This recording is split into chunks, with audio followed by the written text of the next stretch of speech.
Hi, this is Francis from Easel. Today, I'm going to be doing a really quick video on how to share your project as a link. Essentially, in Easel, you can share your project one of two ways. One is sharing it to the project gallery, which will share it for all Easel users, and the other one is sharing it via a project link.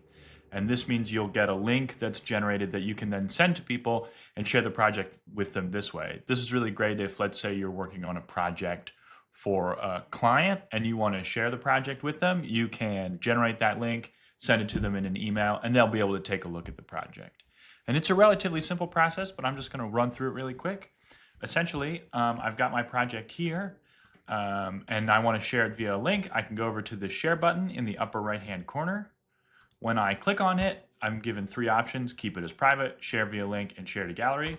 When I click on share via link, I'll be given a link that generates. If I click on it, it'll fully highlight it. I can then copy it and then share that link with anybody I want to. And that's how you share your Easel project via a link. Have a wonderful day. To learn more, head over to easel.com.